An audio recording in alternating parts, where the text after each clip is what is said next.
protest or dissent. You agree with that? That's the terms of the declaration. I haven't read the declaration in any detail. I take you at your word that you're reading from the document. So the people that were coming downtown were coming for an unlawful purpose. Those are the people that would have been prevented pursuant to what I just read.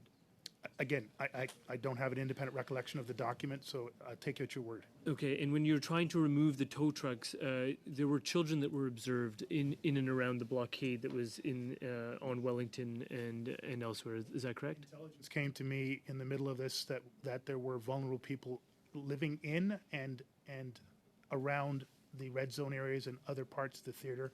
That significantly increased the risk factors that we were dealing with. So going in and removing the trucks was impeded by the fact that there was minor children that you didn't want to endanger. And a large range of other high risk factors. For me, that was one of the top high risk factors. Okay. Yes, sir. So efforts that were made or that might have been made and were eventually made to remove minors from the situation, that would have facilitated safe policing and the safe removal of the trucks. That was mission critical for me. I suspect it was even after I left office. Okay, and that's actually entrenched in the documentation. I'm reading from another regulation that was passed. This is SOR 2022-21, which says at 4 sub 2, a person must not cause a person under the age of 18 years to travel to or within 500 meters of an area where an assembly referred to as an unlawful assembly is taking place. So that kind of language, if enforced, actually facilitates your policing and the safe removal of the Removing vulnerable persons out of a theater like that was a critically important aspect. And can you tell me a bit about, we heard a lot about media reports about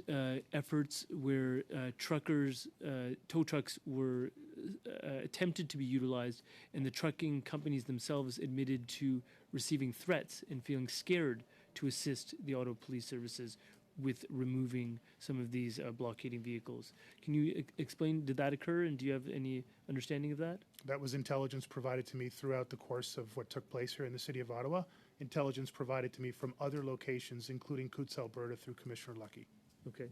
And the Emergencies Act declaration talked about, I mentioned about the minors. It also talked about the ability to effectively commandeer the usage of tow trucks, including the large trucks, which then eventually facilitate the removal of the vehicles. There were specific references around accessing towing resources. Again, I don't have the exact language, and commandeering isn't something that I can state explicitly was in there, but by default, the ability of police to predictably obtain sufficient tow resources, yes. Okay, and you talked about the need for police resources, and you mentioned the 1,800 figure and eventually landed at 2,000.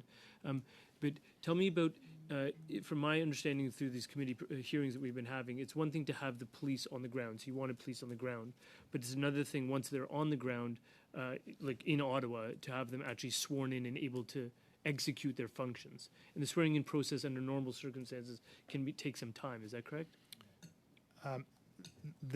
It can take time. It always does. Yep. There are practices that are in place, particularly here in Ottawa, for multi-jurisdictional events. But anything that speeds up the time for an officer to be fully deployable within the theater under the Ottawa Police Service Incident Command reduce public safety. Time and resources were critical. And did the Emergencies Act declaration, which provided for the massive swearing in of police officers multiples at a time, did that speed things up? Again, during my time remaining in office after that, I can't give you a first-hand explanation. From a logic model, yes, it would have, but you'd have to put that question to Interim Chief Bell and the incident commanders at that time after I left. Thank you. Mr. Virani, your time is up. Mr. Fortin, 3 minutes. Merci, Madame la Présidente. Thank you, Madam Chair.